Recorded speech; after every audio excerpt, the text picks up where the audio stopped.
ফ্যাসিবাদ বিরোধী আন্দোলনের আমাদের এই রাজপথের সহযোদ্ধা শক্তি জামাত ইসলাম, তারাও কিছুদিন আগে নিউ ইয়র্কে জামাত ইসলামের প্রধান ডাক্তার শফিক সাহেব জাতির সামনে ক্ষমা চেয়েছেন ৭১-এর তাদের অপরাধের জন্য।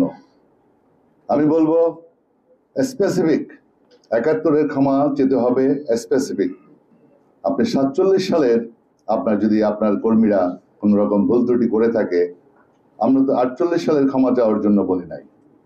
আমরা বলেছি ৭১ সালের যে অপরাধ করেছেন সে ব্যাপারে আপনারা ক্ষমা চেয়েছেন, এটা স্পেসিফিক করতে হবে। ৪৮ সালের থেকে ক্ষমা চেয়েছেন, সেটা পাকিস্তানে গিয়ে ক্ষমা চান।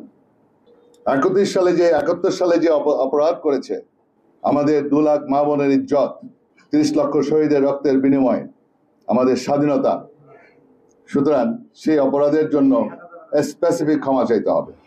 স্বাধীনতা সার্বভৌমত্বের প্রধান শত্রু, তার বিরুদ্ধে আমাদের যে সংগ্রাম, সেই সংগ্রামকে তার যৌক্তিক পরিণতির দিকে এগিয়ে নিয়ে যাওয়ার ও সকল অপশক্তির বিরুদ্ধে আমরা ঐক্যবদ্ধ ছিলাম, এখনো আছি।